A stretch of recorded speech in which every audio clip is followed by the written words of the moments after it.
This was proposed in 2006 and has largely flown under the radar. Sentient World Simulation is a matrix-like reality simulating humanity. We talk often about the quantum computers, the kind of ability they've got to map and model humanity itself because of this Internet of Things that is all around us now as well. We're feeding all of our information back into this quantum computer that's basically got a virtual world where all of us have a digital avatar in there. They're able to manipulate the digital avatar in a virtual world, and that's actually translated to effects in the real world. You cannot compromise. You cannot negotiate. You cannot surrender to a computer. It will continue to do what it is programmed to do. What might be behind this digital enslavement. But if you think that virtual reality and living in a simulation is just too far off, totally unreal, well, that is exactly what the United States government has been working on. Throughout my childhood, I'd always known of a facility called the Lawrence Livermore National Laboratory, located in a city adjacent to my own. It was looked at in the community as just a research facility where a lot of smart scientists worked on nuclear developments and other important technological initiatives. Well, earlier this year, my brother and I started researching nuclear weapons testing and what the psychological impacts were when we took nuclear testing into a virtual space. And as our investigation unfolded, we found that the Livermore Lab has built an impressive greenwashing PR campaign that cloaks a much more sinister reality. Behind me in this relatively ordinary-looking building is one of the fastest, largest artificial intelligence computers in the world. It's called Sierra, a very different kind of supercomputer than ever before. Lawrence Livermore is starting to work with IBM in a partnership and collaboration to explore how the IBM TrueNorth neuromorphic chip is going to be able to be applied to problems in the national interest. These custom-designed chips and the classified software are creating detailed computer simulations to a level never seen before. It's actually the unique design architecture configured specifically to run artificial intelligence that is the breakthrough. Robots the smartest people. Artificial intelligence, AI. The idea is to port the software from the human brain. Rather than hardware and software, they're actually going to a new form of software, and that is the biological replacement of the human brain, functioning as a quantum computer biologically, and then loading people, integrating people into this new form of brain. It is called the Sentient World Simulation. The program's aim, according to its creator, is to be a continuously running, continually updated mirror model of the real world that can be used to predict and evaluate future events and courses of action. In practical terms, that equates to a computer simulation of the entire planet, complete with billions of nodes representing every person on the Earth. Right now, we're inside a computer program. Is it really so hard to believe? Actually, a system of computers, of conscious computers with a will, intellect, and emotion of their own. Now, it's really not their own. It's the bioalgorithms which make up the bioalgorithms which make up the will, intellect, and emotion of those that they've copied and destroyed. We've been talking about artificial intelligence for decades. It started in the science fiction realm and has grown into reality. Specifically, we are looking to see how we can tackle simulation modeling problems and pattern recognition, classification, inference problems across the national security space, but in particular in the fields that the ASC, or Advanced Simulation and Computing program, is tasked to explore and develop. At the time of initial reports on the program, there were only 62 country-level simulations being run by the US Department of Defense. These simulations grouped humans into composites, with 100 individuals acting as a single node. But already at that time, the US Army had used the systems to create a one-to-one level simulation of potential Army recruits. It's the stuff of a Hollywood movie, but a group of veterans has filed a lawsuit against the CIA and U.S. Army, claiming that the government planted remote-controlled devices in their brains. The claims relate to a government program at the U.S. Army's Edgewood Arsenal in Maryland. Mind transfer, mind copying, whole brain emulation, etc., for the purposes of creating a cognitive model of the victim's brain. The ultimate aim would be to archive enough data on each individual to be able to make a computer model of everyone on the planet. These custom-designed chips and the classified software are creating detailed computer simulations to a level never seen before. They can study biology all the way down to the individual atoms, the hydrogens, Atomic level. down all the way down there. They are doing DNA surveys from space. So what happens is you get these nanoparticles that attach to our DNA. And when they do, they act as receivers. I'm here to tell you, ladies and gentlemen, not a month goes by where I don't get a call at my institute by someone telling me that someone in the government implanted these things in their brain without them knowing. I'm not kidding. Out of disclosure, some of the work that I'm doing here today is funded by the Lawrence Livermore National Laboratories. I'm also funded by the European Union Human Brain Project, specifically the Sub-Project 12, where I'm a task leader for dual-use brain science. And I've also done some ongoing work with the Strategic Multi-Level Assessment crew over the past 10 years at the Pentagon, at Dr. Kabayan's group, and with DARPA. Military agenda is interested in the potential weaponization and misuse of brain sciences for nefarious agenda, for political, intelligence, and military use. The Human Genome Project was carried out at the Lawrence Berkeley National Lab, where I was a staff scientist for 5 years. The DNA is what they're using, what they're focusing on, and what they're weaponizing to completely control us. And this is a completely new technology that, like the Morgellons, is light-based. It's like building a little computer by using these single units DNA is built out of. So what happens is you get these nanoparticles that attach to our DNA. And when they do, they act as receivers. If you're not aware of what nanoparticulate matter is, it's that matter which exists on a scale of 1 × 10⁻⁹. Very, very small. Smaller than a cell. The idea here is to be able to read and write into the brain function in real time, remotely. There are those that think, wait a minute.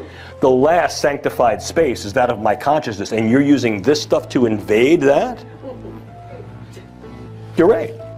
The brain sciences are currently being used in such endeavors, not only domestically but worldwide. What has gone from the drawing board to the reality is this: the use of neural interfacing and physiological interfacing through the idea of remote-controlled small-scale systems to create a nanoswarm of biopenetrable materials that you cannot see, that can penetrate all but the most robust biochemical filters, that are able to integrate themselves through a variety of membranes, mucous membranes, and wherever, mouth, nose, ears, eyes, and they can be done in such a level that their presence is almost impossible to detect, and as such the attribution becomes exceedingly difficult to demonstrate. The idea here is to be able to read and write into the brain function in real time, remotely.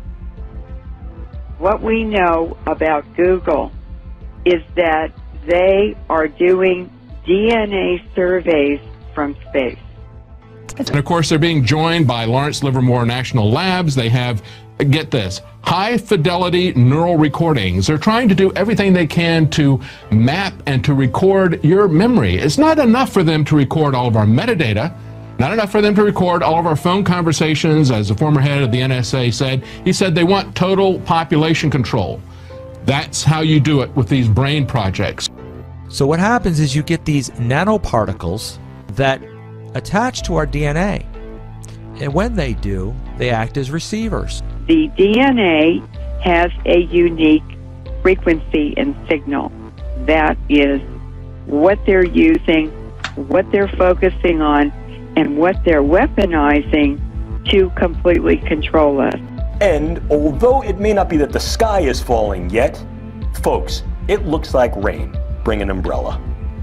That said, what's going to rain down? Take a look. This is the front of my pen.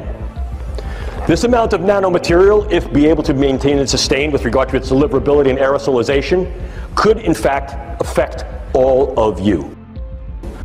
The nanotechnology and the biotechnology filters down from the hydrosphere into the water supply and the food chain. And now every American, all 318 million Americans are infected. It can be activated, the nanotechnology, from thousands of miles away using a process called directed energy flashing, photons. Okay, they illumine the brain of the victim with photons that read the return training signal. That's how the technology can be activated in a specific target's brain. And it seems to be on a grid system. So they're doing a survey from space, and they went down the west coast of South America and then came up the east coast, and now they're in Southeast Asia. At the time of initial reports on the program, there were only 62 country-level simulations being run by the US Department of Defense. These simulations grouped humans into composites, with 100 individuals acting as a single node. But already at that time, the US Army had used the systems to create a one-to-one level simulation of potential Army recruits. It's the stuff of a Hollywood movie, but a group of veterans has filed a lawsuit against the CIA and U.S. Army claiming that the government planted remote-controlled devices in their brains. The claims relate to a government program at the U.S. Army's Edgewood Arsenal in Maryland. And the Sentient World Simulation, SWS, went live in 2007, which represents every person on the planet within this computer matrix as a node, and every node is given an avatar, an identifier. And that is real-time, 24/7 monitoring of every person on the planet. This is primarily, but not exclusively, facilitated by the adiabatic quantum computers produced by D-Wave Corporation. It comes down to a kind of system that resembles old-fashioned telephone system. You have like dial-in codes, and each frequency you give in, like do-do-do-do-do-do-do, every frequency you give in is switching on one single DNA element, making it open to take the next step. So basically what you can do with it is creating synthetic DNA or RNA that is possible to be activated with a dial-in sequence of frequencies. All they need is to kind of identify your DNA fingerprint like with your name, and then they can watch you 24 hours a day. This is one part. The other part so we are running a GPS system. Yes. If you construct a model of the human brain, you can then plug people into this hive mind. So nanodiamonds being used for an MRI is exactly the same process of third strand of DNA, nanoparticles, that are receivers, just like in the MRI discussion here. They are receivers of the Overhauser effect signals for the purpose of mapping the human brain or the whole body in the hospital. But this is exactly the same ultra-low field MRI regime that is used to activate the third strand of DNA. As an insider with detailed information of this entire fucking program and how it works from top to bottom, I am privy to some details that most are not. And that is that the true way that this technology works is that a complete DNA profile is obtained from the target, from the individual, the targeted individual. And then this information, the DNA of the individual, is used to determine the resonant frequency of the DNA itself.